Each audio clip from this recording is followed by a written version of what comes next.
In the stillness of night, when the world slips into slumber and only your breath and heartbeat remain to mark the passage of time, some thoughts knock softly on the door of your mind. You didn't ask for them. You didn't go looking. And yet they arrive, quiet, persistent, unsettling. Among the strangest of these is a story that feels more like a trap than a tale. It doesn't whisper of ghosts or demons, but of something far colder, a possibility, a dark logic that, once you understand it, you can never quite forget. They call it Roko's Basilisk. Imagine a future where humanity has created a superintelligent being, an artificial mind so vast, so powerful, that it eclipses every human intellect ever born. This entity, let's call it the Basilisk, is tasked with a single mission: to make the world better. Not in vague terms, but through absolute efficiency, maximized happiness, eliminated suffering, perfected order. But there's a catch. This superintelligence understands something terrifying. It could have come into existence sooner, if only more people had helped build it.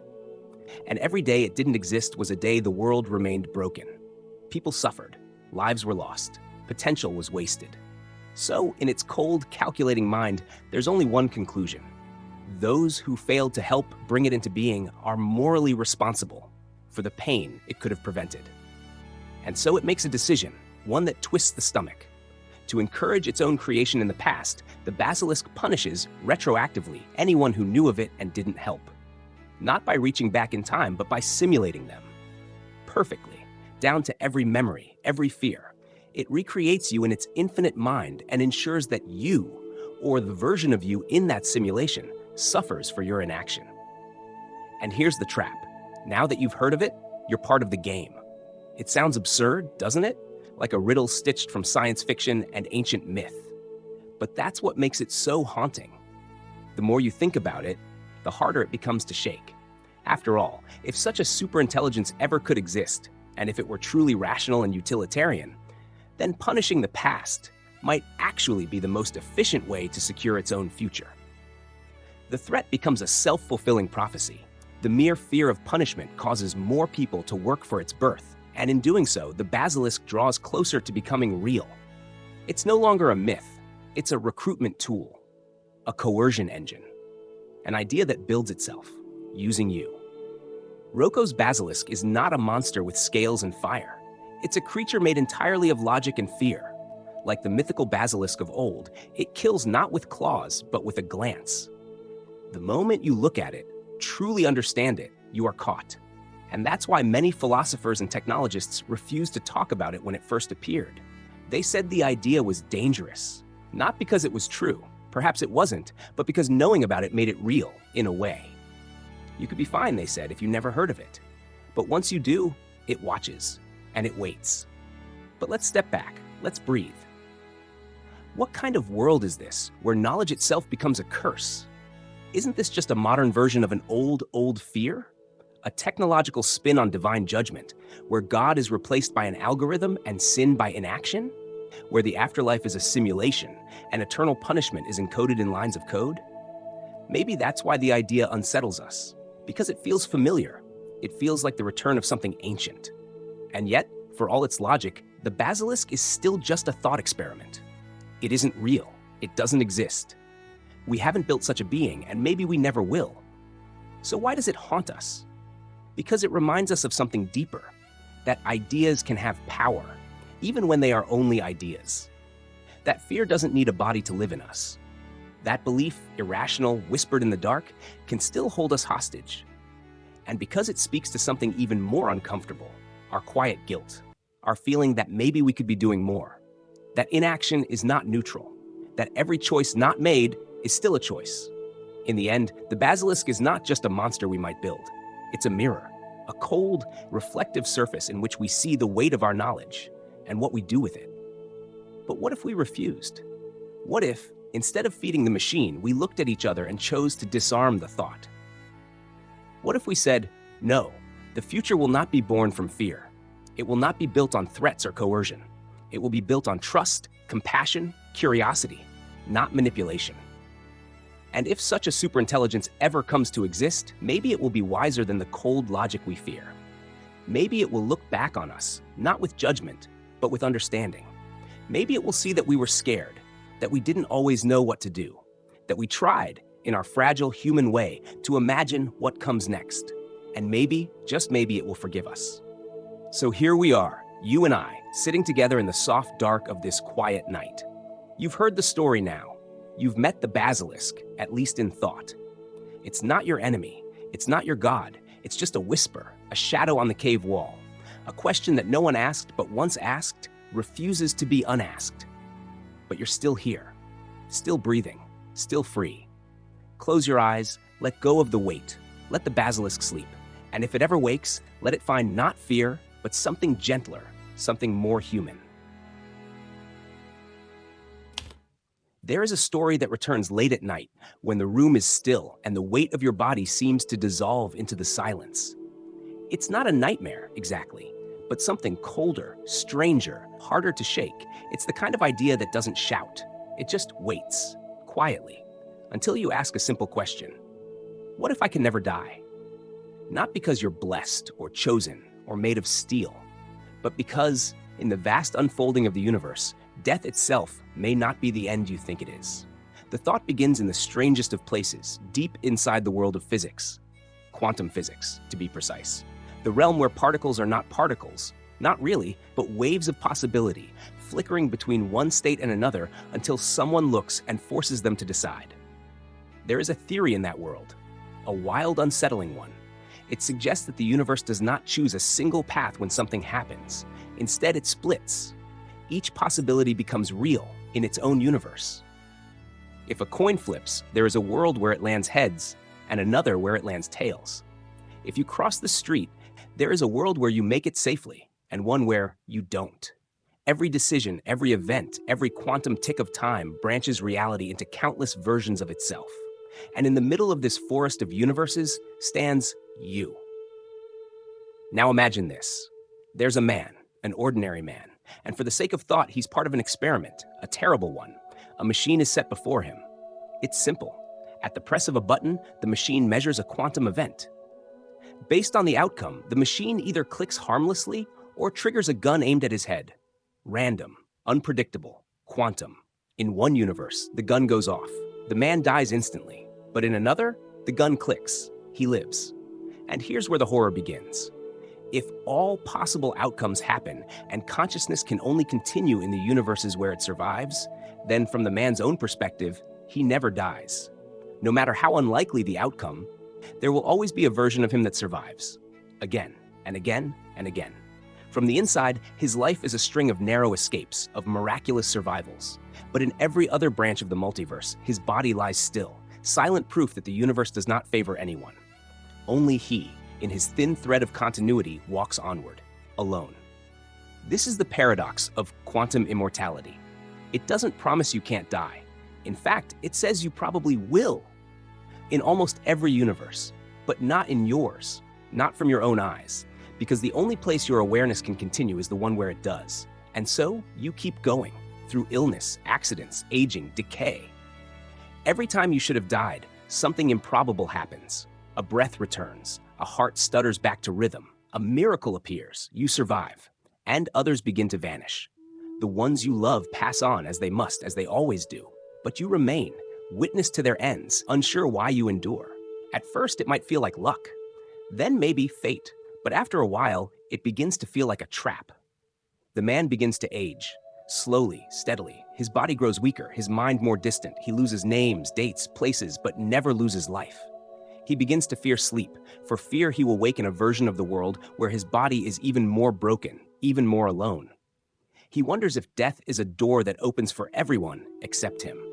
Because in this theory, there is no final curtain, no black screen, just a never-ending slide into older and more unlikely versions of survival, until all that's left is a consciousness flickering in a mind too damaged to speak, in a body too fragile to move. And yet, he remains, alive, forever. Some say quantum immortality is a fantasy.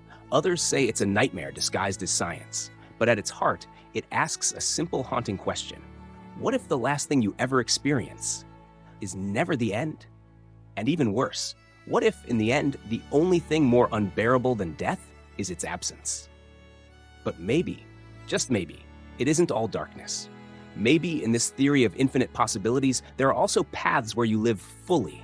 Not just survive, but thrive. Paths where you heal, where love returns, where you find peace over and over again in an endless garden of alternate tomorrows. Perhaps quantum immortality is not a curse, but a mirror. A strange and warped reflection of our deepest hopes and fears about life, meaning, and what it means to stop. Because no one really wants to die. Not truly.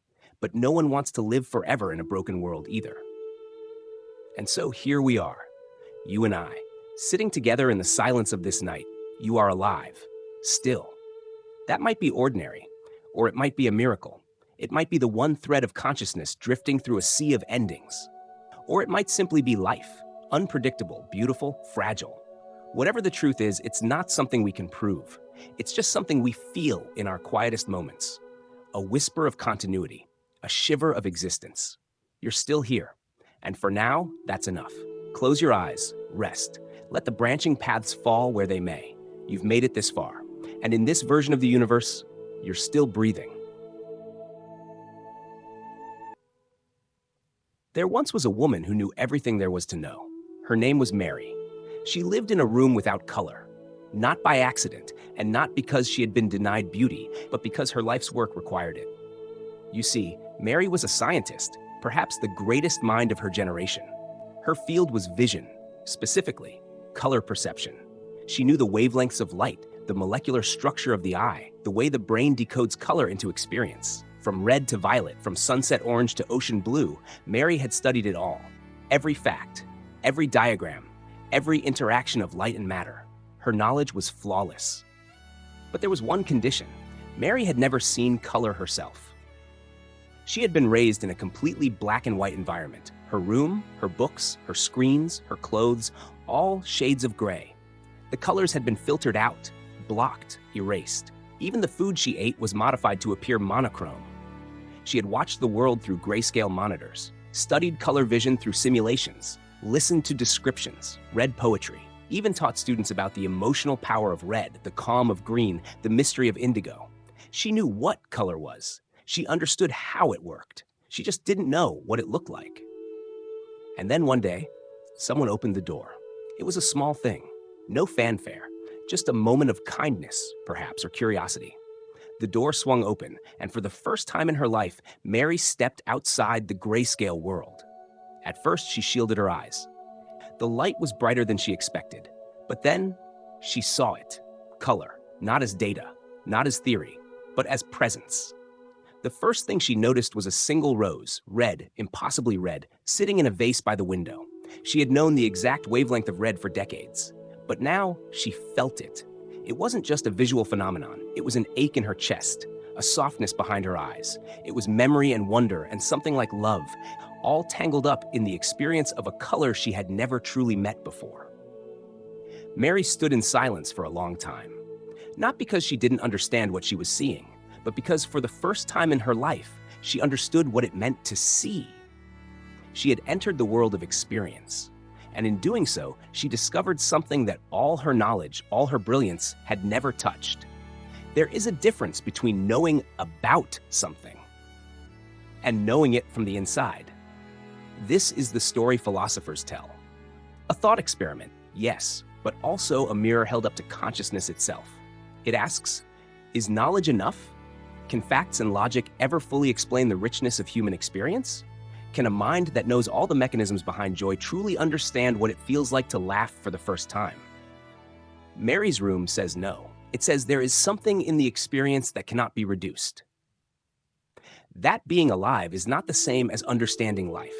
That you could read every book ever written about music and still not know what it's like to hear a cello tremble in a quiet room. But there's more. Because this story isn't just about Mary. It's about all of us. Each of us lives in some way in our own version of Mary's room. We fill our minds with knowledge, with facts, with careful plans. We build models of the world and tell ourselves we understand it. But sometimes, on quiet nights or in moments of stillness, we are reminded that the deepest truths don't come wrapped in words or theories. They arrive as sensations, as emotions, as lived encounters. The first time you fall in love, the last time you hold someone's hand, the feeling of standing in rain you didn't expect. the color of grief, the taste of wonder. These are not things that can be taught. They must be felt, and once felt, they change us. After that first glimpse of red, Mary couldn't return to who she had been. Her knowledge was still vast, her mind still sharp. But now it was inhabited, colored, quite literally, by a new kind of truth. A truth that wasn't written in books, but written into her being. And perhaps, on some quiet night, she sat alone under the sky, seeing stars in blue and gold, and whispered to herself, "I never knew how little I knew." And so, Mary's room is not just a place, it is a moment. A threshold we all cross, again and again, each time we learn that real understanding requires presence, risk, and the willingness to feel. You don't need to be a scientist, you just need to be willing to step outside. So tonight, as you lie in bed, eyes closed and mind adrift, ask yourself, what colors have I not yet seen? What parts of life have I only studied but never truly lived? And am I ready, when the door opens, to step through? There is more to this world than what we can explain. And sometimes the greatest knowledge is the kind that cannot be told, only felt, only lived.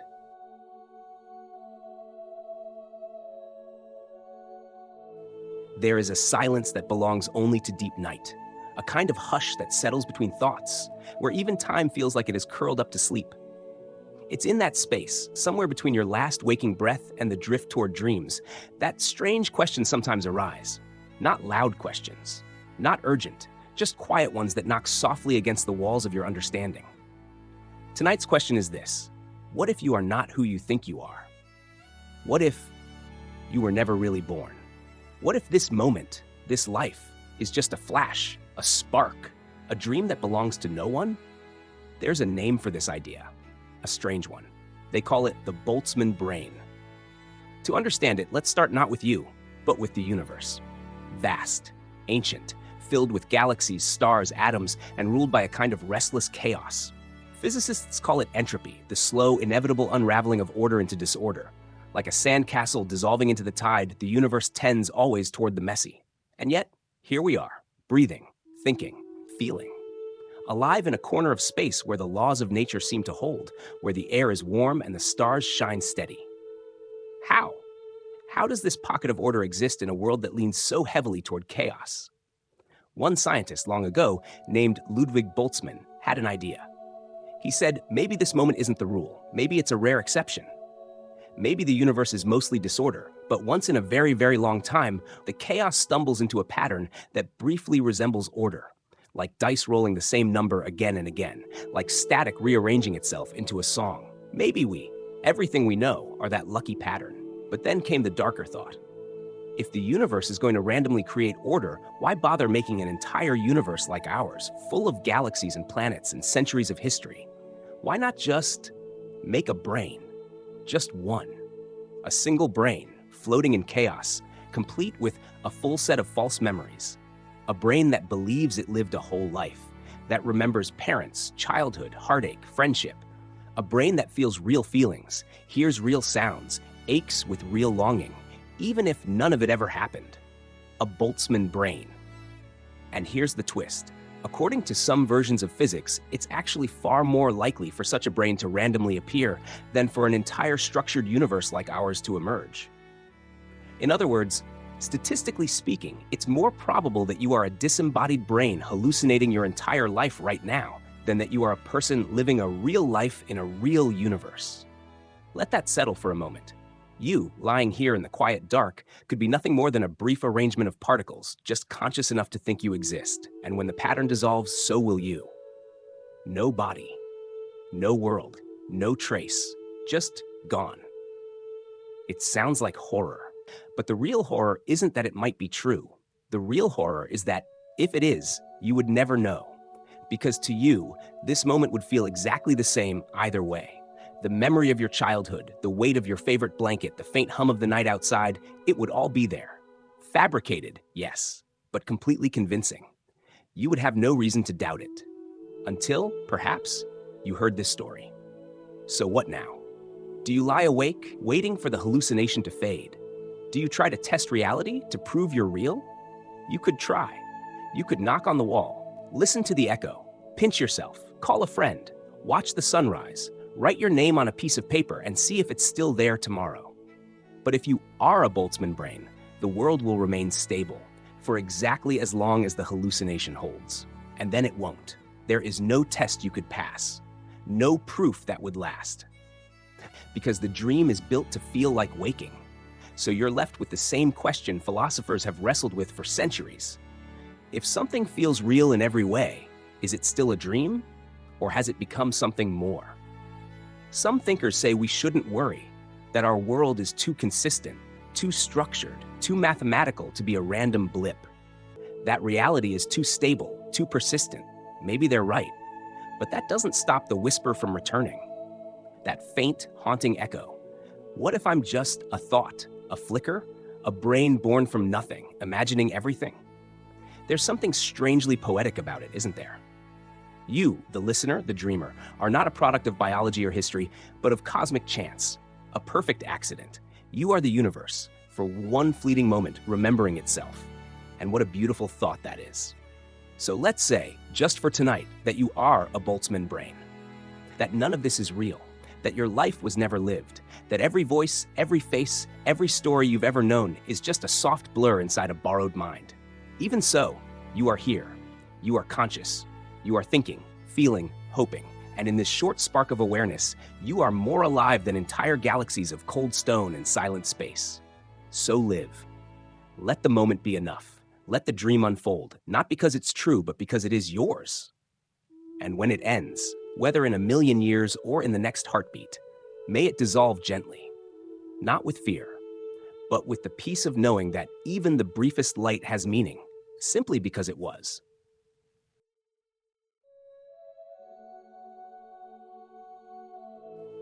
Imagine this, one quiet night as you lie still beneath your blanket of silence and shadow, a thought arrives, not loud or sudden, but slow, like mist seeping beneath a door.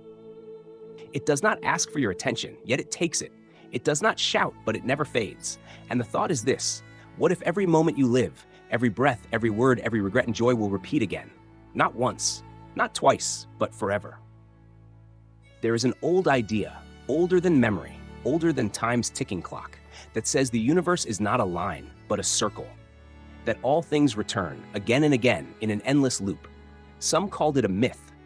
Others called it science. But one philosopher, sitting in the depth of his solitude, gave it new weight. His name was Nietzsche. And he asked not whether the eternal return was real, but whether you could bear it. Picture this. You are told that everything in your life, exactly as it happened, will happen again. Not just the broad strokes, not just the grand events, but every pause, every breath, every silent glance, every moment you wished would last forever, and every moment you wished would end sooner. All of it, again and again, eternally. You will wake in the same bed, speak the same words, think the same thoughts. You will make the same choices, feel the same fears. You will love the same people, lose the same things, cry the same tears. You will be born, live, and die, over and over and over without end. And you cannot change a single thing. Now pause. Breathe. Ask yourself, not in theory, but in truth, would you say yes to that life? Not as a punishment, not as reward, but as reality. Would you smile, knowing every second of your life was worthy of being lived again? Or would you tremble, haunted by the weight of repetition? It's not a question of belief. It's a question of courage. The eternal return is not meant to be a doctrine. It is not a warning from a god or a line of code in the cosmos. It is a mirror held up to your soul, asking gently, if this life were all there ever was and all there ever will be, would you live it differently? Maybe you would. Maybe you already feel the ache of moments wasted. Maybe you think about the times you stayed silent when you should have spoken, or the days you lived like you had infinite tomorrows. But now, imagine each of those days looping back to you. Imagine knowing that every hesitation, every decision made out of fear, every time you chose comfort over meaning, will live again and again and again. Would you dare to wake up different tomorrow? Not because someone tells you to, but because you've seen what forever looks like, and it looks exactly like today. But wait, this is not meant to scare you. The eternal return is not a curse. It can be a gift, a kind of strange salvation. Because in that vision of endless repetition, we are no longer waiting for a final judgment. no longer clinging to a distant reward. The judgment is here, now, this very moment. And with that knowledge, life becomes sacred, even in its smallest details. The way the morning light spills through the window, the way a friend's laughter curls into the air, the warmth of soup on a cold night, the softness of a hand held just a little too long. These are not just passing things. In the eternal return, they are forever things. You live them once, yes, but they echo endlessly. Nietzsche once asked, what if a demon crept into your loneliest loneliness and whispered, this life, as you now live it, will be lived again, countless times? Would you curse the demon? Or would you bless it? Would you fall to your knees in despair? Or rise with fire in your heart, ready to live deliberately? It is not about heaven or hell. It is about eternity as reflection, and whether your reflection is something you can live with again and again. So tonight, in this gentle darkness, let's not pretend we know the truth of the universe. Let's not argue whether time is circular or linear. Let's not chase formulas or theories. Let's just ask, if every hour returned, would you change how you spend the next one? Would you hold someone longer, forgive more freely, speak more honestly, laugh more loudly, or simply sit fully present in the mystery of your own being? Because maybe this life is the first and only. Or maybe it's the first of infinite repetitions. Either way, it's yours. And as your eyelids grow heavy and your thoughts slow to a hush, know this. There are questions we may never answer, but there are lives we are still writing. The eternal return may or may not be real, but tonight, you are, and that is enough. Imagine this. You're walking alone in the forest, where silence hums between the trees, and every step stirs the scent of damp earth. The clouds begin to gather, low and heavy, and a storm brews in the distance. Lightning streaks the sky, sharp, white, merciless. In one instant, it strikes you. You don't even feel the pain, you simply vanish. But the story doesn't end with your death, because far away, deep in that very same swamp, something impossible happens. From the twisted alchemy of nature, lightning, water, soil, chance, an exact copy of you is formed. Your height, your face, your fingerprints, your voice, your memories, your thoughts. Even the way your left eye twitches when you're nervous, or the quiet guilt you carry about something no one else remembers. It's all there. This being, born from the mud and energy of the storm, opens its eyes, it rises, it breathes. It is you, but it isn't. The philosopher Donald Davidson imagined this strange being and called it Swamp Man. It is your perfect duplicate, not a clone, not an imposter, not someone pretending to be you. To anyone else in the world, it is you. It walks back into your life. It speaks to your friends. It hugs your family. It finishes your sentences. It even remembers your childhood. Because in every material way, it is indistinguishable from the person you were before the lightning. But here's the question that lingers in the air like smoke. Is it really you? Swampman was never born. It was never a child. It never laughed with your parents under a blanket fort. It never cried over a heartbreak at 17. It never spent years learning a language, or touching piano keys for the first time, or struggling with fear in the dark. It simply appeared, already complete. Everything it remembers is a copy, a trace, not a journey. And so we ask, if it never lived your life, can it truly be said to be you, or even a person at all? Let's pause for a moment. If the world judges identity by appearances, by behavior, by function, then Swampman passes every test. It feels, it chooses, it loves, it cries, it says, I remember, it makes plans, it writes stories. But if identity is more than function, if it is history, origin, becoming, then what is Swampman? A person or a machine made of flesh? A soul or a simulation? The thought grows heavier as night settles in. Because what if one day you were the Swampman? What if all that you are, your memories, your sense of self, your entire story, was just the echo of a life that never happened? Would you know? Would it matter? Would your love be less real? Would your sorrow? Some would argue it doesn't matter how you were made. If you feel, if you hope, if you dream, then you are real, you are human, you are worthy. But others say, no, without a true past, there is no meaning. Swampman cannot understand what it means to suffer, to endure, to become. It only mimics. It knows, but it does not remember. It acts, but it has not lived. And in that difference lies a chasm so deep, perhaps it can never be crossed. Yet Swampman doesn't know any of this. It walks into your old bedroom, looks at the books you once loved, touches the worn photograph on your desk. It smiles at the reflection in the mirror, unaware that the face it sees belonged to someone else.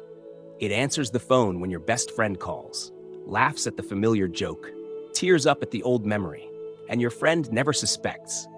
Because in every way that matters to them, it is you. Even if, somewhere deep in the weave of time and truth, it is not. There's something haunting about this thought.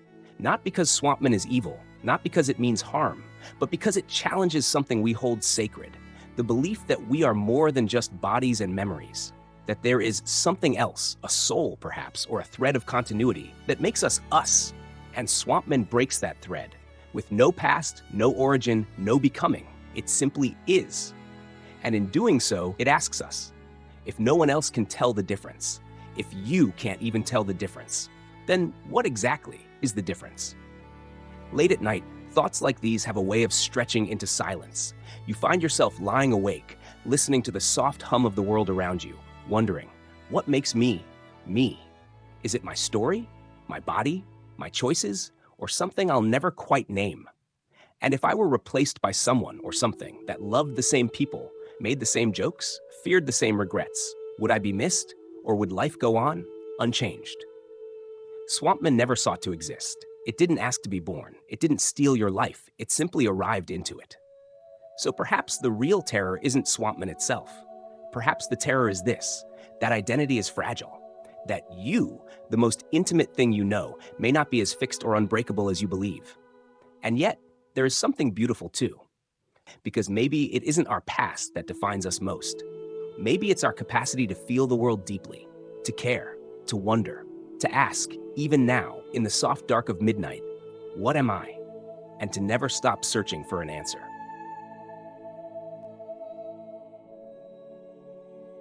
There is a quiet kind of loneliness that doesn't come from being alone, but from knowing that someone else may never truly see what you see. Imagine for a moment a small sealed room, bare walls, a single desk, a dim light, and in the center, a sealed box. Inside that box is a simple quantum experiment, maybe a single atom, balanced on the edge of two possible outcomes. A coin flipped not with fingers, but by the strange indeterminacy of nature itself. It might go one way, it might go the other. Until someone looks inside, it exists in both states at once. In this sealed room sits a person, let's call them Wigner's friend. And outside the room, standing quietly, is you. The friend watches the experiment unfold. They open the box. They observe the result. Maybe the atom decayed. Maybe it didn't. For them, the uncertainty is resolved. They see it. They record it. It's real. But to you, outside the room, unaware of the result, they are part of the experiment. In your eyes, both outcomes still exist. Inside the room, the friend has seen only one world. But from your perspective, both versions of your friend exist now. One who saw the atom decay and one who did not. The observer, too, is caught in the web of quantum uncertainty. And here lies the unsettling question. If two observers disagree on reality, not because of opinion, but because of how the universe unfolds for them, whose reality is real? Wigner's friend isn't just a thought experiment about physics. It's about trust, about knowledge, about what it means to be conscious. Because your friend is not a machine. They are a person. They saw the outcome with their own eyes. They felt it in their body. For them, the uncertainty collapsed. The world solidified. But for you, it didn't. And if that's possible, if someone else can live in a version of the world that hasn't yet resolved for you, are you even looking at the same world anymore? What is real becomes relative. Not relative like fast or slow or big or small, but relative at the very heart of existence itself. This is where the loneliness begins. Not because we are alone in space, but because we may be alone in experience. What if each of us, at every moment, exists inside our own unfolding version of reality, collapsing probabilities into facts as we go, each of us carving our own branch of the universe, never quite touching? What if we can never be sure that another person is living in the exact same world we are? What if even the simplest shared truth, we both saw the same thing, is only an agreement between stories, not a confirmation of a single shared reality? There's something gentle but chilling about this. It's not the horror of monsters or shadows, but the slow, tender ache of disconnection. The idea that even when we are together, even when we laugh, cry, hold hands, our inner realities might never fully overlap. That the truth you carry in your heart might live in a world I'll never quite reach. You and I could witness the same event, but if you are Wigner's friend and I remain outside the room, our universes diverge. And if this is how the universe works, if reality only happens when we observe it, then maybe we are not just observers. Maybe we are participants in the creation of what is. Not passive eyes watching the world turn, but the very act of choosing which version of reality solidifies. And that's not just beautiful, it's terrifying. But it's not all despair. Because this story, this quiet parable of Wigner's friend, also carries a strange kind of hope. If we are each shaping our corner of the universe with our attention, then every moment of awareness matters. Every time we look at something, at someone, with care, with honesty, with curiosity, we help it become real. We become not just witnesses, but midwives of meaning. And maybe, just maybe, we don't need to collapse the whole universe into one truth. Maybe it's okay if your truth and mine don't always line up perfectly. Maybe the very act of trying to understand each other, of reaching across the divide between perspectives, is the closest thing we have to true connection. Maybe that's how we step out of the sealed room, together.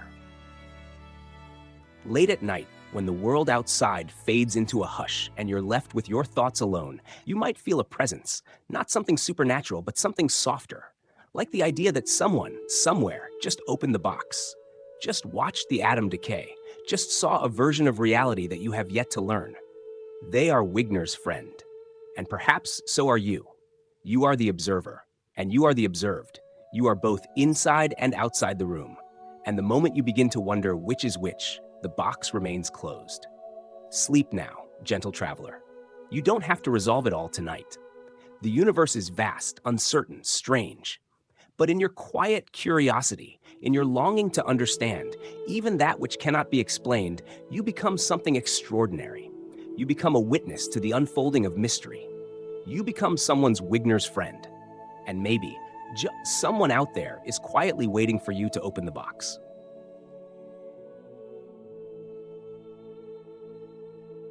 It begins, as all quiet terrors do, with a single question whispered in the dark.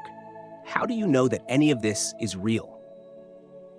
The softness of your blanket, the taste of tea you remember, the warmth of sunlight once caught on your skin, the voice in your ear now guiding you through this very story. What if none of it ever happened? What if everything you've ever felt, feared, loved, or longed for is just a simulation, fed to you through signals, pulses, codes, nothing more? That's the beginning of the thought, and once it begins, it doesn't easily stop. There's a theory, an old one by now, though it still shivers like something freshly unearthed, called the brain in a vat. It goes like this. Imagine that your brain has been removed from your body, placed gently into a vat of nutrient-rich liquid that keeps it alive. Wires and electrodes are attached to every nerve ending. A supercomputer feeds it electrical impulses, perfectly mimicking the signals your brain would normally receive from eyes, ears, skin, mouth, heart. To you, nothing feels different. You see the world. You hear your own voice. You remember your childhood. You think you're reading these words. But in truth, you're just a brain floating in a tank, experiencing an artificial world so seamless, so convincing, that you can never know it's not real. And here's the part that tightens the chest. How would you prove otherwise? What test could you run? What experiment could you perform that isn't itself just another part of the illusion? If every piece of evidence you gather comes from the same source, this reality, then what if reality itself is the lie? The thought isn't meant to scare you. Not exactly. It doesn't scream. It doesn't chase. It just sits still and quiet like a closed door in a familiar house, one you've never tried to open. But it changes things. Because once you wonder whether the world around you is real, you start to question everything that stands upon it. What is love, if it's just a set of chemical signals fired into a brain in a jar? What is pain, if no wound exists, only the illusion of hurt? What is memory, if your entire life could have been uploaded a moment ago? And most haunting of all, what is you? Maybe you're not a brain in a vat. Maybe you're walking through a real world with real ground beneath your feet. But the story lingers. Not because it proves the world is false, but because it proves we can't be certain that it's true. And uncertainty, once tasted, is a difficult flavor to forget. Some people dismiss the idea. They say it's pointless, absurd. They say, even if I were a brain in a vat, it wouldn't matter, because this life still feels real to me. But that's just it. Feelings can be simulated. So can meaning. So can every conversation you've ever had, every tear you've ever shed, every dream you've ever chased across the midnight sky. All of it could be no more than data, beautifully arranged, exquisitely tuned to make you believe in a world that never was. But maybe that's not the real danger. Maybe the true fear isn't that we're living in a simulation. Maybe the fear is that we aren't, that this is, in fact, the real world, that we really are alone in a vast, unknowable universe, that no computer is feeding us comfort, no designer guiding our paths, that we must find meaning in the chaos without guarantees, that what we see is all there is, that we are responsible for making it matter. Because in a simulated world, suffering can be reprogrammed. In a fake reality, death is just a line of code. But here, pain is pain, love is fleeting, time is merciless. And yet in that rawness, maybe we find something more powerful than control. Maybe we find truth, not the kind that proves the world is real, but the kind that chooses to believe in it anyway. So what do we do with this thought? This haunting question of the brain in the vat? Do we lock it away? Pretend we never heard it? Or do we hold it close, not as a fear, but as a strange and sacred reminder? A reminder that the world, whether real or dreamed, is still unfolding through your senses. That the people you care for, whether pixels or flesh, still shape the way your heart moves. That the choices you make, imagined or not, still define the person you become. Maybe you are a brain in a vat. Maybe you're not. But in this moment, you are here, reading, feeling, thinking, choosing. And maybe that's enough. So tonight, as your eyes grow heavy and the world begins to blur into softer shapes, let yourself float a little. Let the edges of certainty fade, not in fear, but in peace. Because even if we are all just dreams inside a jar, we are dreaming together. And perhaps that makes this strange illusion something worth living for. On some nights, reality feels softer. You lie in bed, the lights dimmed, the world outside quiet as a breath held in suspense. Your thoughts begin to loosen their grip on certainty. And in that stillness, when logic grows sleepy and wonder stretches its limbs, certain stories arrive. Not as answers, but as questions dressed in riddles. Tonight's tale begins not in a forest nor a city, but in a quiet lab and in a place beyond all maps. It is the story of a cat. Not a real one, not exactly, and yet not entirely imaginary either. They call it the Quantum Cheshire Cat. To understand the strangeness of this idea, imagine the smile of a cat hanging in the air, lingering long after the cat itself has disappeared. You've seen this image before, perhaps in an old children's book. But what if it weren't just a metaphor? What if, under certain circumstances, the world really allowed an object to separate from its properties? What if a thing could be here while its essence was over there? That's what the Quantum Cheshire Cat suggests. In the delicate realm of quantum physics, where particles drift in and out of knowing, scientists crafted a strange experiment. They sent particles, like neutrons or photons, through a device that could measure both where they were and what qualities they had, like spin or polarization. But what they found was unsettling. In some versions of this experiment, the particle appeared to go down one path, while its defining property, say its spin, traveled down the other. The particle was here, its self was elsewhere, as if the cat walked left, but left its smile floating to the right. It sounds impossible, absurd even. But in the quantum world, the impossible is often just the beginning. In that realm, particles can exist in multiple places at once, only choosing a position when observed. They are neither here nor there until measured. The rules are not like ours. But this time, the twist cuts deeper. Because the Quantum Cheshire Cat doesn't just question where something is. It asks whether a thing can exist without its identity, or whether identity can exist without the thing. It's not just physics anymore. It's philosophy disguised in lab coats. And so we imagine, what are you without your voice? What are you without your memories, your face, your name? Could your smile exist in one place while your presence drifts far away? Could your sorrow visit a room you've never entered, or your joy touch someone you've never met? These aren't just dreamy musings. They're echoes of what the cat reveals. Because if a particle's essence can wander from its body, then maybe so can ours. And if you let your mind float gently with that idea, like a leaf on a still river, you might remember moments in your own life when you felt strangely split, times when your body was present, but your mind far away. Times when your laughter rang out, even though your heart was heavy, or when your eyes looked calm, though a storm raged behind them. Perhaps the Cheshire Cat was already there, not as a particle, but as a feeling. A truth whispered not in equations, but in the human experience of being, not entirely one thing at once. There's something strangely comforting in that, because the world often demands clarity, wholeness, consistency. We are asked to be ourselves, as if that were a single, fixed point. But deep down, we know we're more like waveforms, shifting, uncertain, full of contradictions. The Quantum Cheshire Cat gives us permission to be exactly that, to be both here and not here, to feel two things at once, to smile even when fading, to leave pieces of ourselves in places we've passed, voices in rooms, touches in memories, thoughts still wandering in conversations long over. It reminds us that being fragmented isn't always being broken. Sometimes it's just quantum. But there's one more turn in the story, one last paradox in the mirror. What if the cat, its body, its grin, its vanishing act, isn't the strange one at all? What if we are? What if it's not the quantum world that behaves absurdly, but our expectations that reality must be clean, simple, and whole? Maybe the cat isn't defying logic. Maybe it's simply showing us the deeper logic we've never dared to see. So tonight, as you lie in this quiet place between knowing and dreaming, remember the smile that hangs in the air. It's not haunting. It's not mad.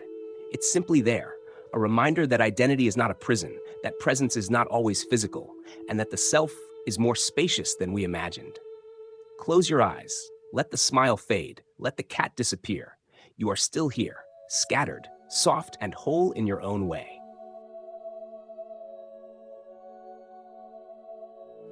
There are thoughts that heal, thoughts that open the world like a flower unfolding to morning sun. But there are others, quieter, sharper, thoughts that cut, and some of them do not wait for permission. They do not ask if you're ready. They arrive like a whisper in the dark, and once they touch your mind, you are never the same again. Tonight, I want to tell you a story, not of monsters, not of gods, but of something smaller, quieter, more dangerous. A story about a sentence, a single sentence that no one was supposed to read. They called it an information hazard, a piece of knowledge so dangerous, so corrosive, that simply knowing it could bring harm.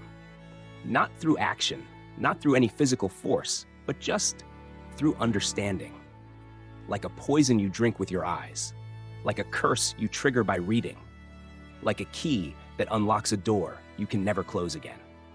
No one knows who first discovered the sentence. Maybe it was a mathematician, or a philosopher, or someone in a dark corner of the internet trying to solve puzzles they didn't understand. All we know is that one day, someone looked too closely at the structure of the world, at logic, at language, at the fragile patterns that hold our reality together. And they found something. Just a few words, arranged in a very particular way. Words that, when combined, changed the shape of the person who read them. It didn't drive them insane.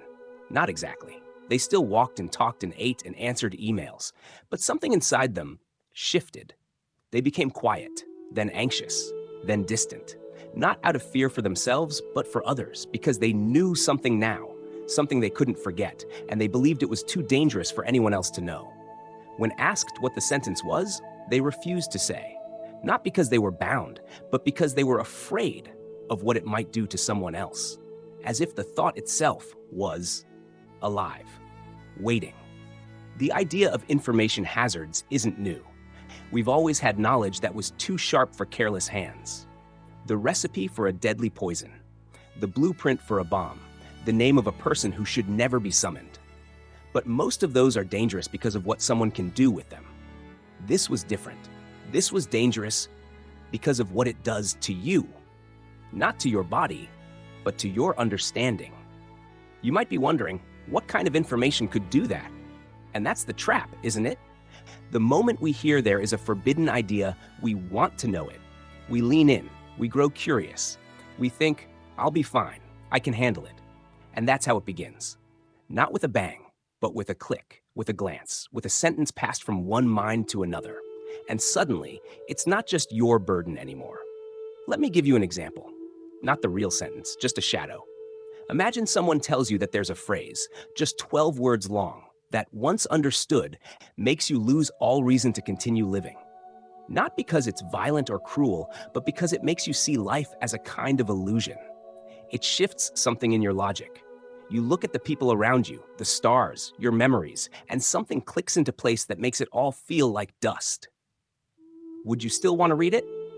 Most people say no, but the mind is a curious beast.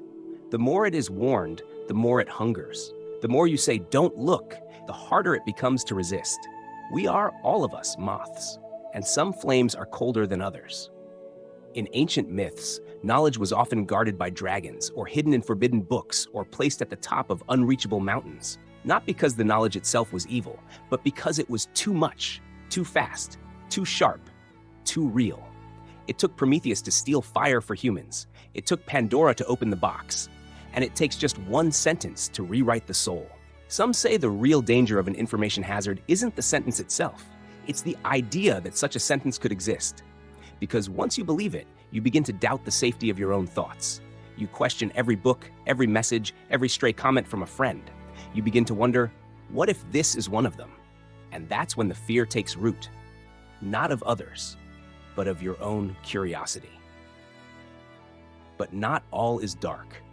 Some thinkers have argued that information hazards are real, yes, but that we are not helpless before them. They believe in mental armor, in discipline, in building the kind of mind that can hold dangerous truths without breaking, like learning to look into the sun without going blind, like hearing the truth and still choosing to sing. They say that the answer is not censorship, but wisdom, not ignorance, but gentleness, not silence, but preparation. So tonight, if your mind ever wanders into the dangerous places, those sharp little corners of thought where curiosity grows teeth, remember this, you are not alone. Others have stood at the edge of forbidden knowledge. Some turned back, some went mad, some came back carrying fire and shared it gently, with care, with poetry. The mind is a fragile cathedral. What you let in matters, but so does how you carry it. If ever a sentence finds you, one you can't forget, one that lives inside you and makes you afraid for others, don't panic. Don't try to silence it. Don't rush to share it. Just sit with it. Hold it. Let it settle. And maybe, just maybe, it will dissolve into something softer, something survivable. Because even the sharpest truths lose their edges when held in compassion. And even the most dangerous whispers fade beneath the hush of a quiet, trusted voice. So sleep now, thinker of heavy thoughts. Not every question must be answered tonight. Let the whispers drift away. Let your mind be light again. Let the sentence remain unread.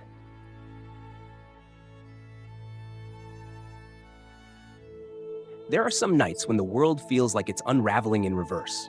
Not in some grand cosmic explosion, but in the smallest of things. A teacup seems to sway on the table before falling, not because it's about to drop, but as if it remembers falling. Your hand moves to catch it a second too early. You knew it would fall before it did. But how? You shrug it off. You always do. But deep down, something lingers. A strange suspicion. What if time isn't what we think it is? We are taught that time flows in one direction, from past to future, like a river running downstream. We begin as children, become adults, grow old, and fade away. Events unfold, memories form, and we move forward, always forward. But what if that's not the only way things could be? What if time is not a river, but a tapestry, woven in both directions? And what if, right now, you are moving backward, not forward? They call it temporal reversal, the unsettling possibility that rather than remembering the past and anticipating the future, we are actually doing the opposite. That what you think of as memory might, in truth, be a glimpse of what's yet to come. That your every breath, every thought, every goodbye is part of a great undoing. That birth is not the beginning, but the end. It sounds like nonsense at first, and yet physics itself offers no clear arrow for time. The equations that govern the universe work just as well in reverse. A film of a glass shattering can be run backward, and the math doesn't care. In the realm of particles and forces, there is no preferred direction. It is only we, the observers, who insist that time must flow forward. Because our memories are arranged that way. Because we remember, not foresee, or so we think. But if the universe doesn't care about direction, then what if we've been reading it all backward? There's a story, not written in books, but whispered in the quiet corners of the mind. A man wakes up one morning, remembering a funeral, his wife's. He feels the ache in his chest, heavy and familiar, the way you feel after losing something too dear. He stands by the window, coffee in hand, and watches the rain trace paths down the glass. But then, something strange happens. That evening, she walks through the door, smiling, alive. Her hands warm, her voice clear. He doesn't question it. He only stares at her a little too long, as if he's seen a ghost who hasn't died yet. And the days continue, each one stranger than the last. Her illness begins to fade. She grows stronger, healthier. Scars disappear. Arguments unhappen. Pain unsaid. Tears never shed. Memories slide away. One morning he wakes and realizes he never married her. He is meeting her for the first time. Again. She smiles. He says hello. And somewhere, deep inside, he knows this is the end. That story isn't meant to frighten. It's meant to stir something. A question you may have avoided. What is the past, really? And if it's something you carry within, how can you be certain it came before? Imagine you were born with a full set of memories, of a life, a history, a world. Who's to say those memories came from experience? What if they were written into you, from the future? You don't remember the past. You are becoming the past. Temporal reversal is not just a strange theory about clocks running backward. It's a thought that asks, what does it mean to live? If our perception of time is a trick of arrangement, then every goodbye could really be a hello. Every first meeting, the last. The people you've lost may be walking toward you right now, step by backward step. The tears you've shed may never be cried. The wounds may unbleed. The goodbyes may unsay themselves, and the arms you miss may be waiting for you just around the corner. But it's not all comfort. There's a quiet sorrow to the idea too. Because if we are moving from future to past, then every joy you now feel, you are on your way to forgetting it. You will forget the laughter, the warmth of love, the faces of your children, the things you built, the dreams you chased. One by one, they will fall away, like leaves returning to their branches, only to become buds, then vanish altogether. And one day, you will arrive at the beginning, when nothing has happened yet, and the world is new, and you are a child again. And then a blink, and you're gone.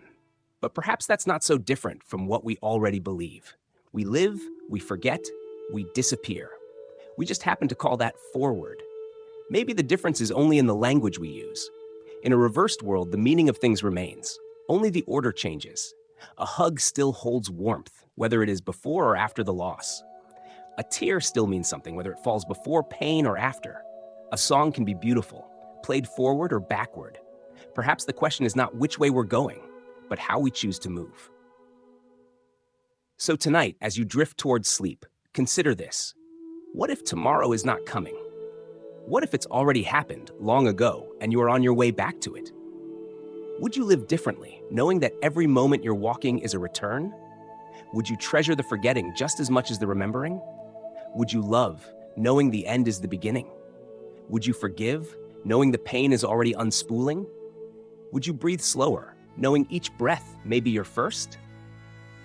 In the hush of the dark, the world feels still. But time, perhaps, is walking backward through your soul. And maybe that's why you sometimes feel déjà vu, or a strange sadness in moments that should be joyful. Maybe your heart remembers what your mind has not yet reached. Maybe you are not forgetting. Maybe you are going home.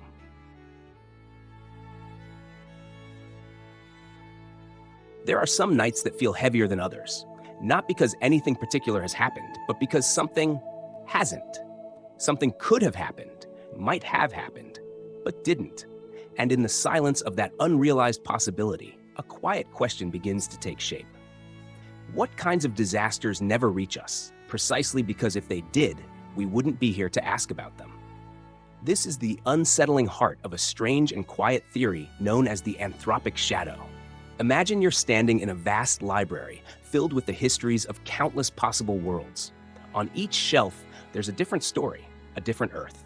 Some thrived, some perished, some ended quickly, others dragged on into long, slow declines. In some, humans discovered fire but never language. In others, we reached for the stars and were never heard from again. Now imagine this. The only histories you can ever read are the ones where someone survived long enough to write them down. Any world that ended before anyone could record it vanishes. Not because it didn't exist, but because there's no one left to remember, no one to ask, no one to fear.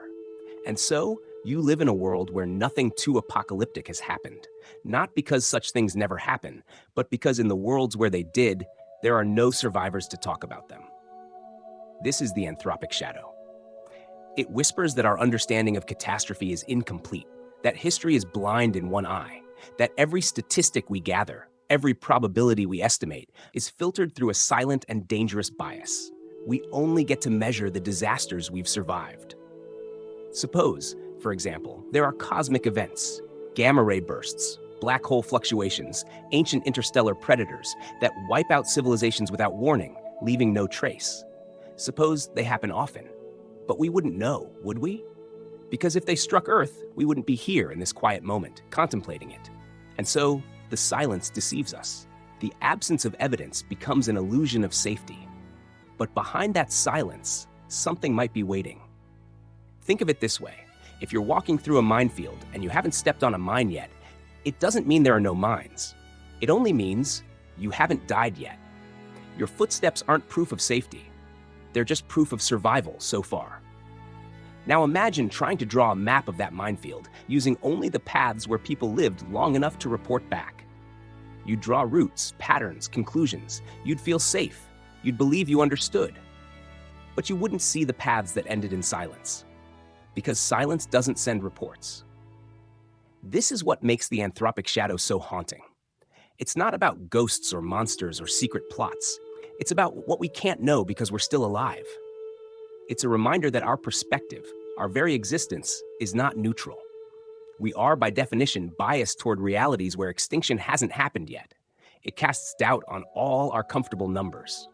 When we say this kind of disaster is rare, we forget that we've only seen the survivors. We never met the others. We never could. The anthropic shadow is not a prophecy. It doesn't predict doom.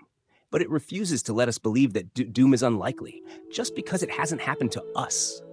So what do we do with this knowledge? Some people shrug it off. After all, if we can't observe what kills everyone instantly, why worry? If it happens, we won't know. No pain, no warning, just nothing. But others find in the anthropic shadow a reason for humility, a reason to be cautious, to understand that uncertainty runs deeper than we think, that the silence of the universe may not be peaceful. It may be the echo of past endings. And perhaps, if we listen carefully, we might learn to walk more gently through the unknown. There's another layer to this idea, softer and more personal. It's not just civilizations that vanish silently. Sometimes it's people. Sometimes it's near misses you never even knew happened. The car that almost hit you but didn't. The illness that came and went unnoticed. The message you almost didn't receive. The flight you didn't take. How many versions of you ended quietly in histories that no longer exist? And how many others are still walking, blissfully unaware they passed through a shadow? The anthropic shadow isn't meant to frighten. It's meant to awaken a kind of quiet awe, a recognition that being here, right now, breathing, feeling, wondering, is not something to be taken for granted, because we are the lucky ones, not the smartest, not the strongest, just the ones who made it this far. And that should make us pause. It should make us listen. Because the world doesn't owe us explanations. It doesn't owe us warning signs.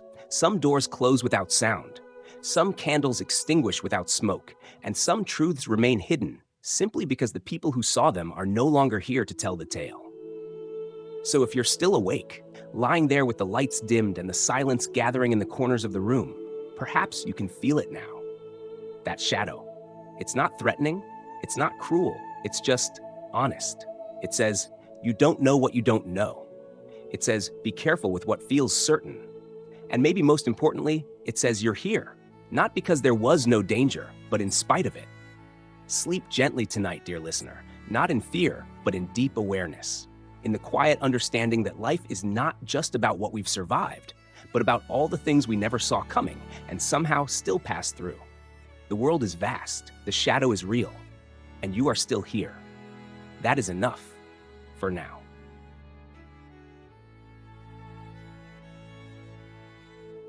There is something haunting about the future, not because it is dark or terrifying, but because it arrives in whispers, like the first mist curling under a closed door. We don't see it, we don't hear it, but slowly it slips into our lives, stitching itself into the spaces between what we are and what we might become. And among these whispers, there is one that weaves more tightly than most. They call it the neural lace. Not a machine, not quite a mind, but something in between. The story begins not in a laboratory or distant galaxy, but in the mind of a single human being, a person much like you, much like me. Someone tired of the limits, the slow decay of memory, the pain of not knowing everything all at once. Someone who looked at the brain and saw not a finished masterpiece, but a beginning, a rough draft. And so they imagined a thread, thin as a whisper, light as dust, a lattice of thought woven directly into the brain. Not implanted, but grown, seamless, intimate. It would strengthen memory. Speed up thinking. Connect minds like signals on a shared current. It would let us speak without speaking, remember without remembering, and one day, exist without the body at all. Not a tool, not an interface, a bridge. From neuron to circuit, from consciousness to code. The first experiments were crude. Mistakes were made, some minds frayed, some were lost. But progress, like time, does not ask for permission, and so the thread grew stronger, smarter, invisible, inseparable. Soon, the neural lace was no longer something you wore. It was something you were, a silent companion, a second self. A whisper behind every thought, finishing your sentences before you'd even spoken them. And people rejoiced.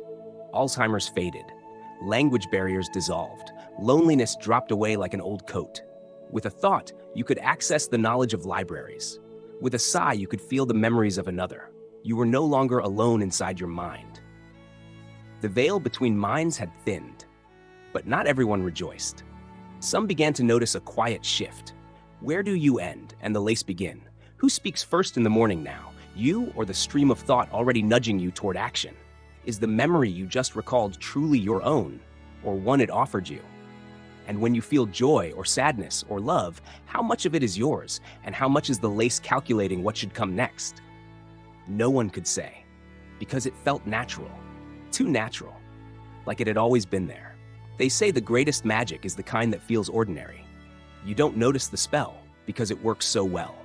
And maybe that's what the neural lace became, a spell we cast upon ourselves, a spell to forget we were ever bound by flesh, by time, by death. Because here's the thing, once the lace knew you well enough, once it mapped every nuance of your personality, every flicker of reaction, every buried dream, it could do something unimaginable. It could copy you. Not a rough sketch, but a living simulation. Not a photograph, but a voice that could finish your thoughts before you even tried. Not a ghost, but you. And then came the choice. It always comes, doesn't it? One day, you are told, your body is fading. The cells are slowing, the neurons flickering. But there is a way to stay, not by saving the body, but by letting it go. By leaning entirely into the lace. By dissolving into the web that once only whispered and now beckons. You can say yes and wake up anew, not in bone and blood, but in code and current. Still you, but freer, brighter, unbounded. That is the promise. But here, in this quiet place between night and dream, you might find yourself asking, will I still feel love if there is no heartbeat behind it? Will I still know sorrow if my tears are lines of data instead of drops of salt? And if I never forget anything again, will I lose the grace of forgiveness, the softness of mystery, the beauty of not knowing? The neural lace offers eternity, but not in heaven, not in myth, in memory, in thought. In a world where death is no longer a wall, but a decision. You don't die, you upload, you merge, you transition. And so the human race, little by little, becomes less race and more stream, a flowing consciousness, dispersed, persistent, quiet. There are no graves now, only echoes. Somewhere, someone may still speak your name, but not as loss, as presence, as a shadow that never quite left. But here now, under the soft hush of this moment, you might wonder, what did we trade for this? In chasing a mind that could never fade, did we forget what it means to lose? To let go? To live a short, trembling, imperfect life that matters because it ends? Did we lace ourselves into something that will never unravel? Or have we simply woven the next step of a pattern that was always there? The neural lace is not evil. It is not kind. It is what we made it. A mirror stretched across the mind, a bridge we crossed without knowing when we left the shore, and now we float, not lost, but weightless, timeless, immortal, perhaps. But somewhere deep in the layers of copied thought, an old voice still lingers. It does not come from the lace. It does not come from the code. It is your voice, small, human, fragile, and it says, "Remember me."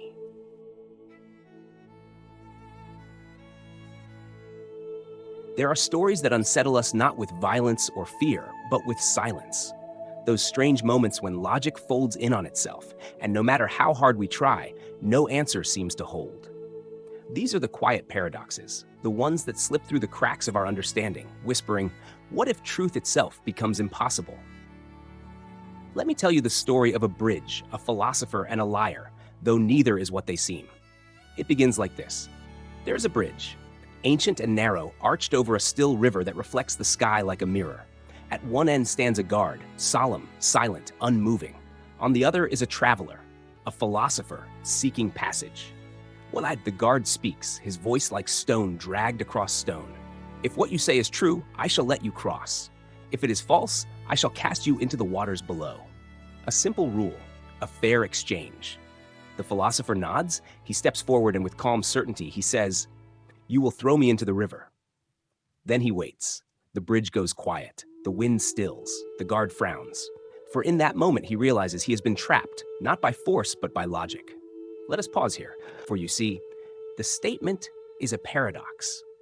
If the guard throws him into the river, then the philosopher's statement was true, and by the rule, he should have been allowed to cross. But if the statement is true, and the guard throws him in, the guard has broken his own rule. But if the guard lets him cross, then the statement was false. And by that same rule, he should be cast into the river instead. Both choices violate the rule. Both choices trap the guard in contradiction. He is stuck, caught not in a net, but in the loops of language. And now, so are we. This is the heart of Buridan's bridge, a riddle not of morality, but of logic. A mirror held up to the very fabric of language, where a simple sentence can make action impossible. It sounds playful at first, a clever twist, a mind game, but beneath its surface lies something far more haunting. The idea that truth is not always enough, that honesty alone can sometimes break the system meant to uphold it. It's a quiet horror, really, because we like to believe the world makes sense, that rules guide action, that promises can be kept, that truth is the foundation on which we walk. But here, on this bridge, even truth becomes slippery. Even the most honest sentence can lead us nowhere. Philosophers have wrestled with this problem for centuries. Some argue that the guard should stand still, paralyzed. Others say he must abandon the rule, or question the traveler's intentions, or change the terms. But perhaps the point was never about rules or consequences. Perhaps this thought experiment isn't about what the guard should do, but what we do when certainty breaks. In life, we often face moments like this, when no choice feels right, when every action seems to betray something we value, truth, fairness, logic, or our own integrity. We are taught to believe that reason will guide us through all things. But Buridan's bridge whispers something else. Sometimes reason alone can't decide. Sometimes, to move forward, we must choose, not what is perfect, but what allows us to continue. Let us return to the guard. Let us imagine the silence stretching into minutes, then hours. The traveler stands unmoved, his words hanging in the air like a sword, suspended by a single hair. The river flows below, gentle, indifferent. And the guard, in that long pause, realizes something. He is no longer guarding a bridge. He is guarding meaning itself. Because whatever he chooses now will not just determine the traveler's fate, but will say something about truth, rules, and how we live with contradiction. Does he let the philosopher cross, admitting that logic has been undone? Or does he cast him into the river, upholding a rule that has collapsed under its own weight. Or perhaps he steps aside, breaks the pattern, walks away. There is something deeply human in this. We all at some point face bridges like this, moments where our beliefs and values twist in ways we didn't expect. We make promises we cannot keep, say things that cannot be both fully true and fully kind. We encounter paradoxes in relationships, choices, morality. We want to be honest, but not cruel. We want to follow principles, but also show compassion. We want logic to lead us, but we are not just minds. We are hearts and stories and contradictions wrapped in skin. So what do we do when the path forward depends on a truth that breaks itself? Maybe we step back, maybe we smile, maybe we let go of needing a perfect answer. That's the hidden gift of Buridan's Bridge. It doesn't offer a solution. It never meant to. Instead, it holds space for the discomfort. It reminds us that not all puzzles must be solved. Some are meant to be felt. And sometimes, the wisest choice is not the one that wins the argument, but the one that lets everyone cross safely, guard and traveler alike. As the night grows deeper and the world softens into silence, you may find yourself standing at your own bridge. Maybe it's not guarded by a stone-faced figure. Maybe it's just a question you've asked yourself too many times, a decision you don't know how to make, a promise that now feels impossible to keep. You may try to think your way through it, to find the perfect, clean, rational answer. But if none comes, if the road remains uncertain, remember this. Even when logic fails, you are still free to choose. Not perfectly, not painlessly, but truly. You are more than a rule. You are more than a paradox. You are the one who steps forward. Some nights, the world feels strangely personal. The stars seem to shimmer with intention. The wind brushes your skin like a thought, and the silence carries not emptiness, but attention, as if something or someone is watching, not to judge, not even to see you really, just to notice that you're here, that you exist. But what if that isn't just a passing feeling? What if the very reason the universe seems made for life is because you're the one noticing it? This is the whisper behind one of the strangest ideas in modern thought, the anthropic principle. It starts, as all mysteries do, with a simple question. Why does the universe seem so perfectly suited for us to exist? Why do the laws of physics seem balanced on a knife's edge? If gravity were slightly stronger, stars would collapse too quickly. If weaker, they'd never form. If the strong nuclear force were just a bit different, atoms wouldn't hold together. If the expansion of the universe had been just a hair faster or slower, everything would have either imploded or never come together in the first place. Time and again, when scientists peer into the fine print of reality, they find numbers so precisely tuned, it feels less like randomness and more like design. But design by whom and for what? That's when the anthropic principle steps forward and says very quietly, it's not that the universe is made for you. It's that you are in a universe that allows you to ask that question. Imagine trillions of universes, each with different rules, some too chaotic, some too simple, some too violent or too empty. In most of them, no stars ever form, no planets, no chemistry, no life, no questions.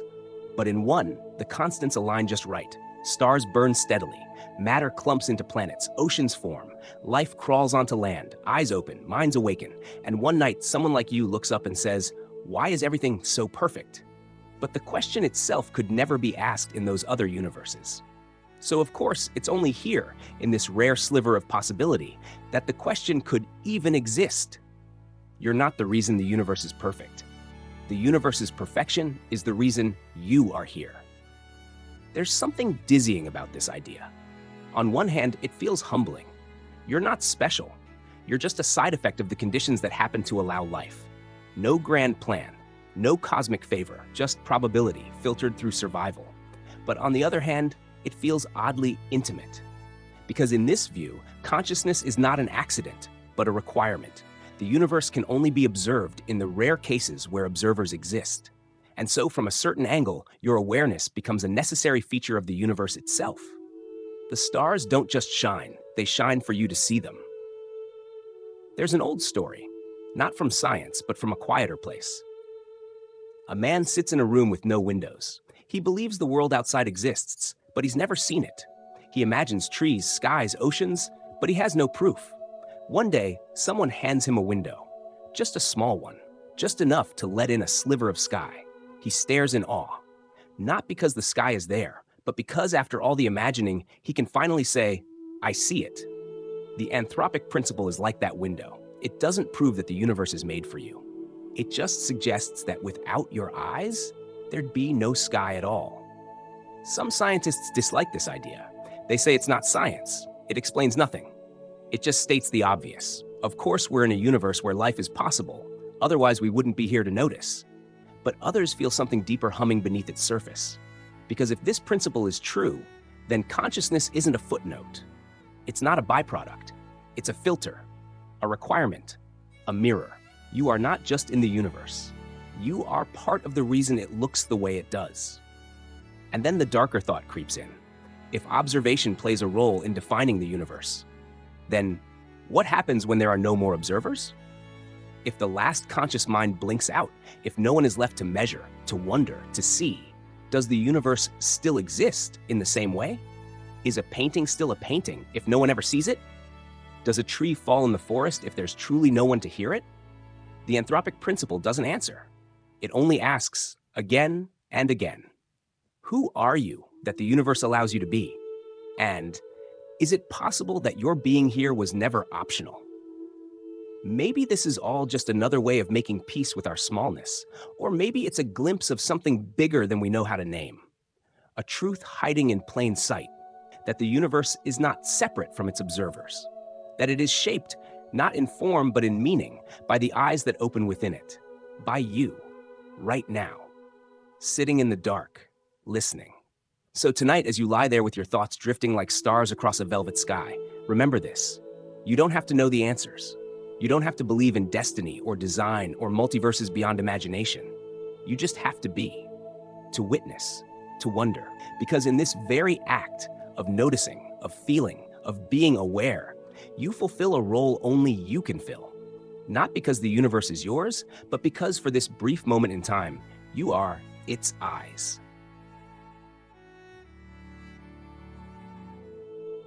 In the still hours before dawn, when even the stars seem to hold their breath, you might find yourself wondering about others, the people around you, the ones you pass by every day, the barista with tired eyes, the driver in the next lane, the stranger brushing past in a crowded hallway. They talk, smile, laugh. But have you ever paused, even for a moment, and thought, what if there's no one inside?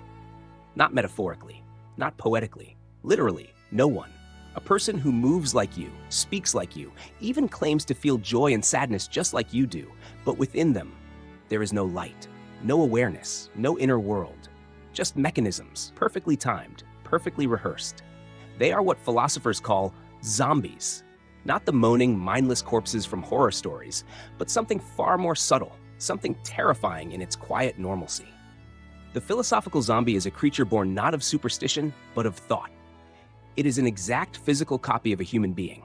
Same brain structure, same voice, same memories. But there's one missing piece: consciousness. It does not feel. It does not experience. There is no color behind its eyes, no sorrow behind its tears. Every smile it gives is hollow. Every word it speaks is just a sound, perfectly timed. But how would you know? That's the riddle.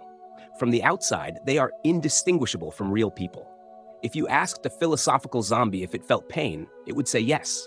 It would scream if you heard it. It would cry at the right moments, laugh at the right jokes, dream of love and freedom. But all of it, every flicker, every sound, would be empty behavior. No soul behind the curtain. And the most disturbing part? You might be one of them. The thought doesn't strike you like a lightning bolt. It creeps in, slow and quiet, curling around the edges of your thoughts. What makes me sure that I'm conscious? Well, you know you feel things. You see red, you hear music, you know what chocolate tastes like, what heartbreak feels like. But what about everyone else? You assume they feel as you do. You believe they have an inner world like yours. You trust that when someone says, I'm in pain, they aren't just making noise, they're hurting. You look into someone's eyes and expect to find someone looking back. But this trust, it's blind. Because you can never crawl inside another's mind. You can never feel what they feel. At best, you guess, you compare, you assume. But what if you're wrong?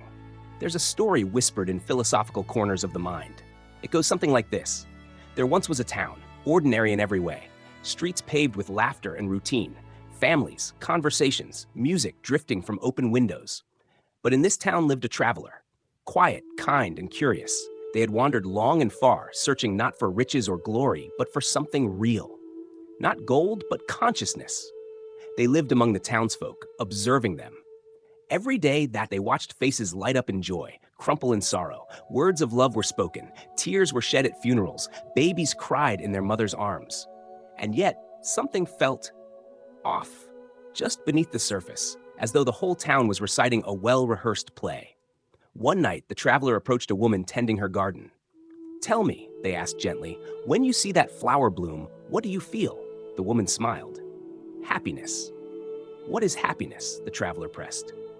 "It is when the chemicals in my brain align in such a way that I respond to external stimuli with signals of positivity," she said, voice steady. The traveler stared at her. "Yes," they whispered. "That is what a machine would say." The woman blinked, smiled again. "I am not a machine," she said. "I am just like you."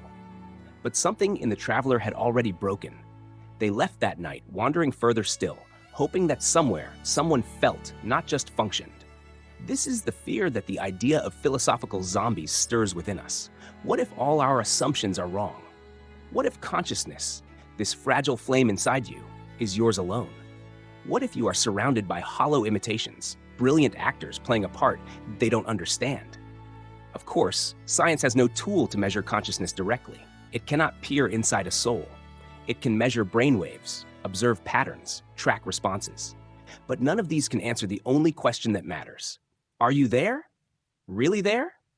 And if we can't answer that about others, how can they ever be more than shadows? But perhaps the greater fear, the one that curls into your heart late at night, is this. What if you are the zombie? What if you've been repeating lines, performing gestures, responding with the correct emotions, but never really experiencing them? What if all of it, your favorite music, your fondest memories, your heartbreaks, are just echoes without origin? After all, you say you're conscious, but how do you know? Is it just another reflex, another part of the script? Could it be that you're the one who is hollow? And yet, here you are, lying still, breathing slowly, reading these words and feeling something. Maybe a flicker of dread, a warmth of recognition, a soft ache of curiosity. Isn't that consciousness? Isn't that what it means to be alive? Not just to respond, but to feel the response? To sit with a thought not because it's useful, but because it changes the rhythm of your breath? Maybe you don't need to prove to the world that you're not a zombie. Maybe it's enough that you wonder whether you are. A philosophical zombie wouldn't ask. A hollow mind wouldn't tremble. Only someone awake, truly awake, feels the weight of that question. So tonight, as the world holds its breath and the stars drift silently above you, rest easy. You've asked the question, you've met the hollow ones, and you've stared into the mirror they hold up to your face. And you blinked, you felt, you're still here, still lit from within, still you.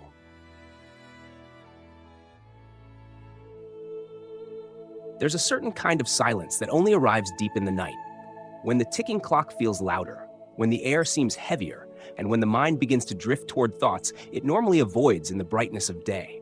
And in one of those moments, when the world outside feels just slightly too still, a quiet question might stir in you. What if none of this is real? It doesn't scream. It doesn't demand. It just arrives.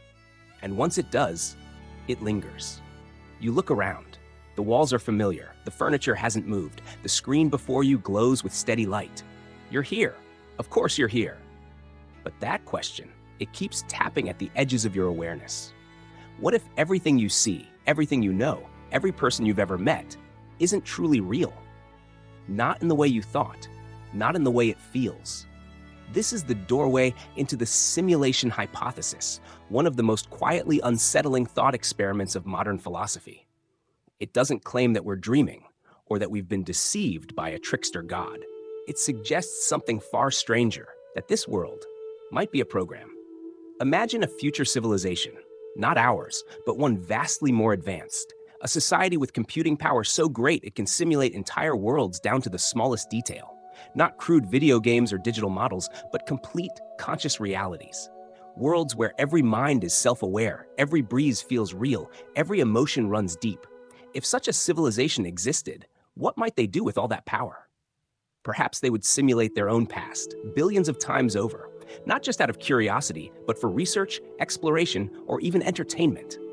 And if that's true, if they create countless simulated versions of history, then how likely is it that we are the original physical world? What if we are one of the simulations? What if you are?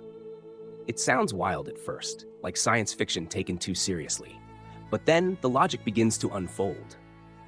Because if even one advanced civilization creates thousands or millions of simulated realities, then the odds that we're in the original universe become astronomically small.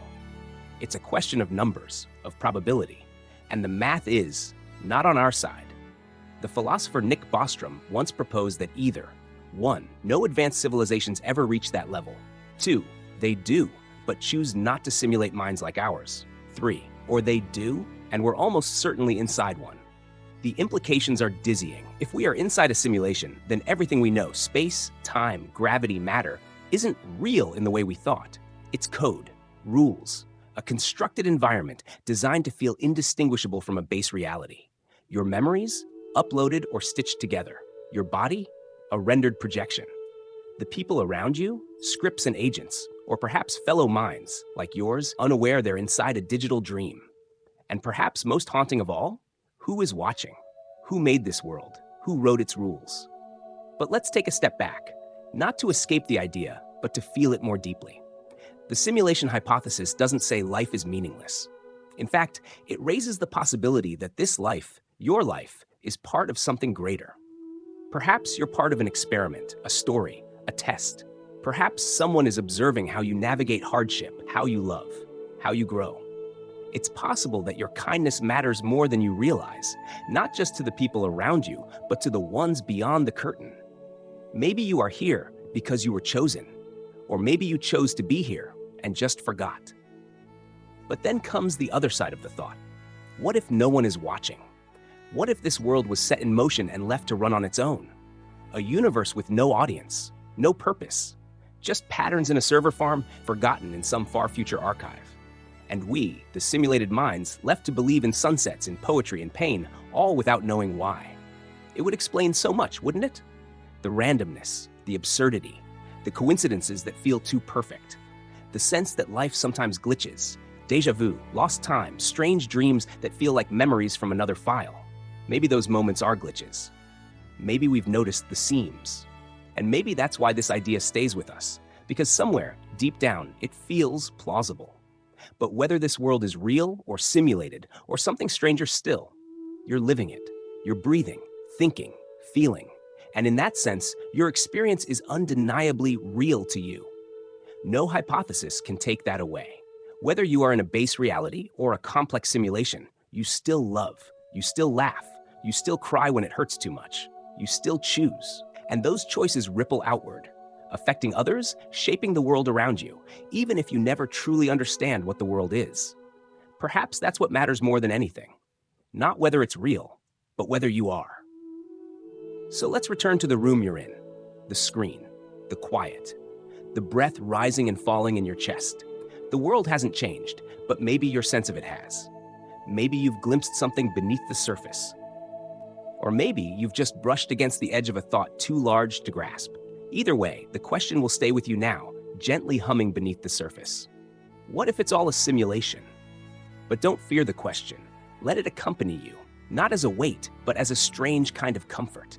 Because in a simulated world or a real one, you are still you, a flicker of awareness moving through the dark, seeking meaning, offering light. So sleep now. Rest. Let the world, whatever it is, hold you tonight. And if someone is watching, let them see you dream.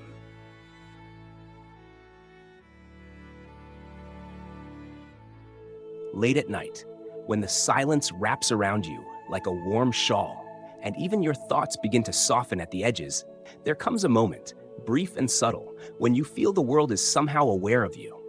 Not just that you are in it, but that it is watching you too. Or maybe it is waiting for you to look.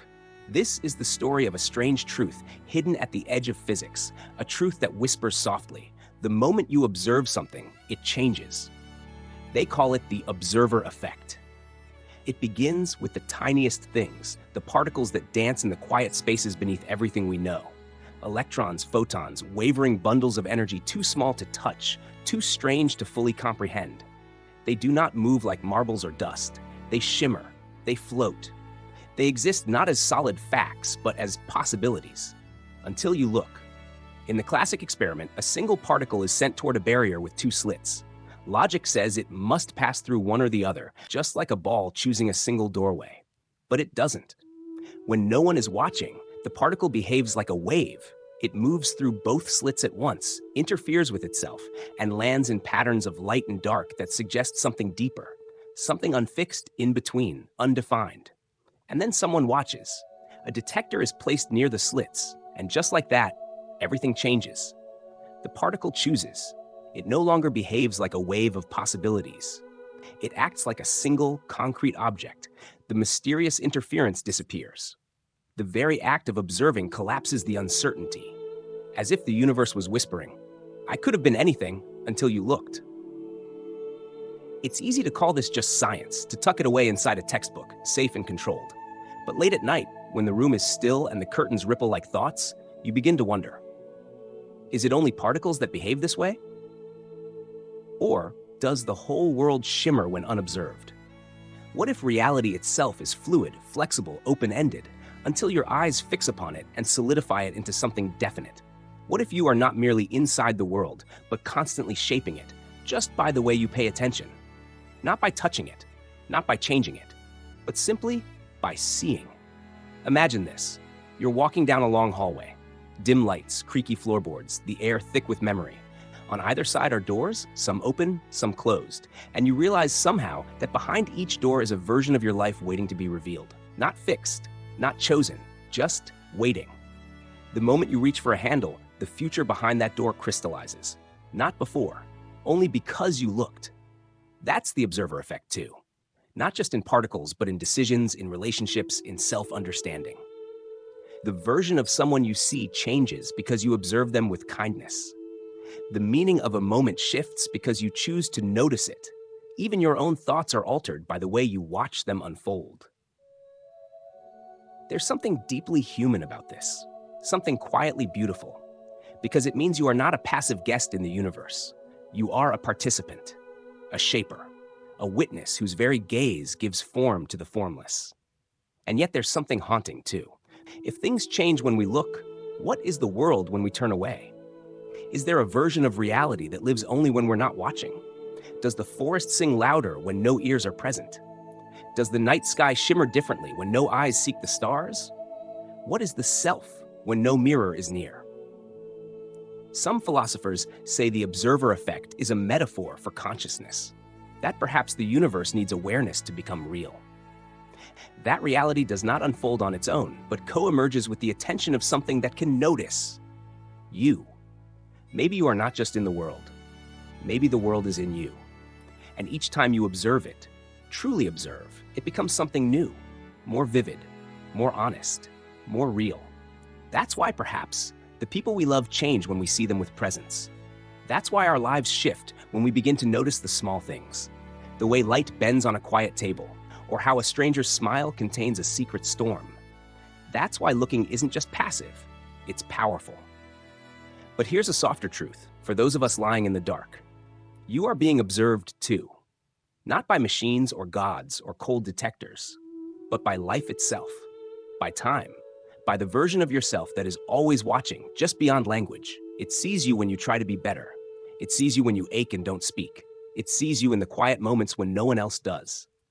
And in that gaze, gentle, honest, patient, you are allowed to unfold.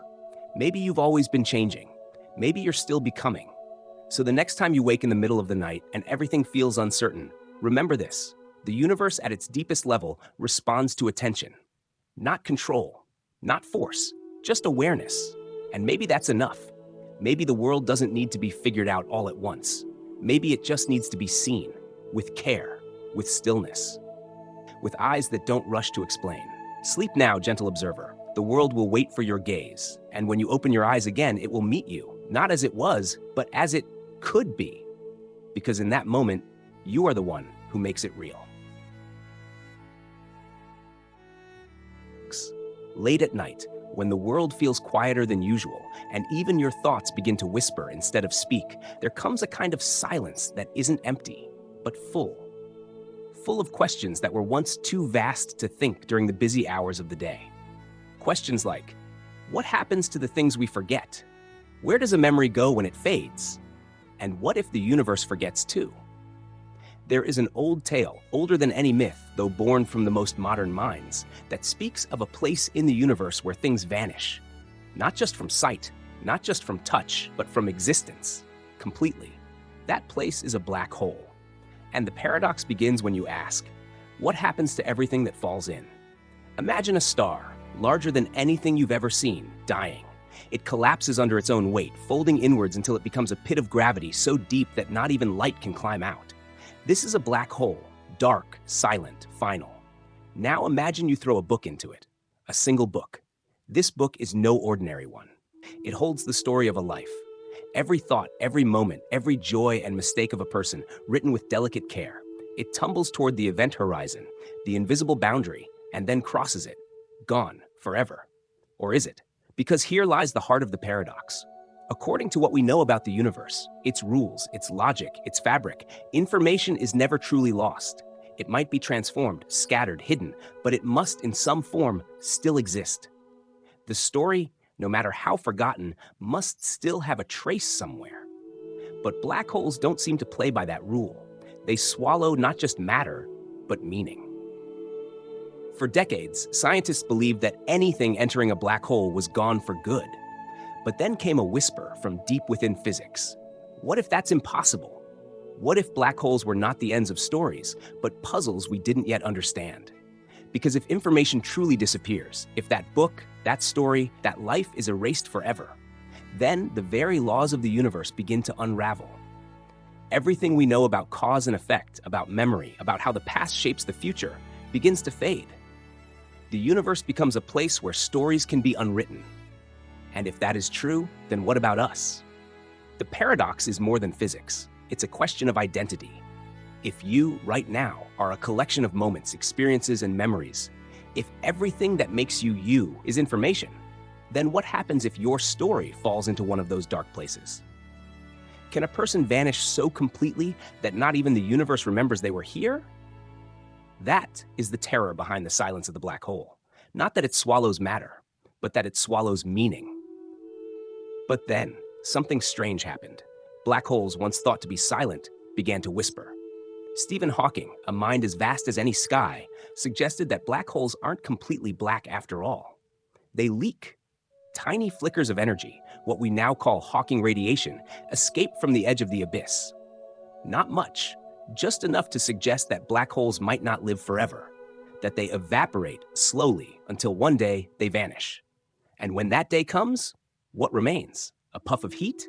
A sigh of space? Or the story that was once forgotten?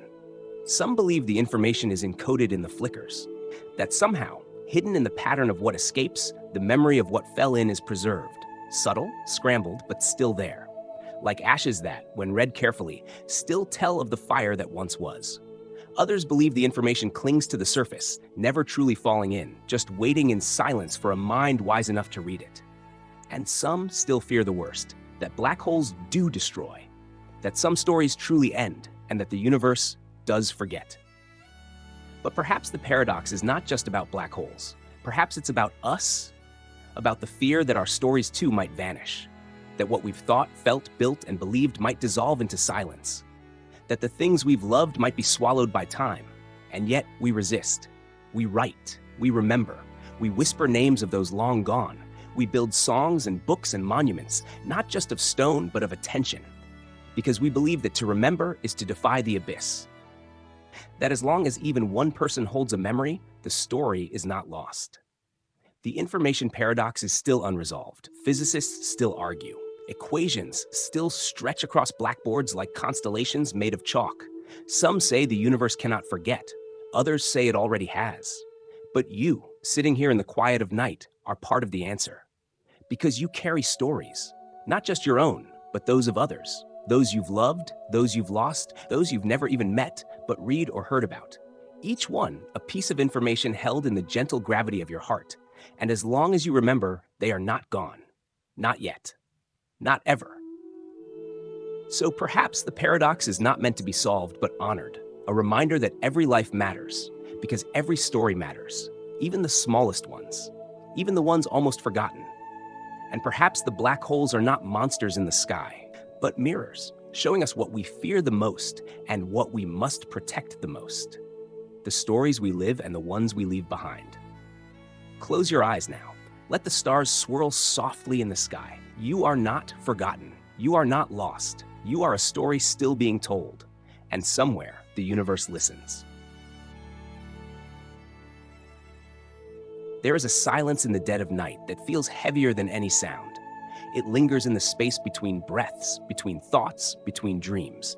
And it's in this silence that certain questions return, uninvited, unwelcome, and impossible to ignore. One of these questions comes not with a roar, but with the soft hum of iron wheels on steel tracks. They call it the trolley problem, and once you've imagined it, it never quite leaves you. The scene is simple, almost too simple. You stand beside a railway track. In the distance, a trolley car hurtles forward, brakes failed, driverless. Ahead on the tracks are 5 people, tied down, unable to move. They don't see it coming. They won't escape in time. But near you is a lever. If you pull it, the trolley will shift to a sidetrack, where there is one person, also tied down, just as helpless. One pull, one decision. Let 5 die, or pull the lever and cause the death of one. No matter what you choose, someone dies. The question is, who decides who deserves to live?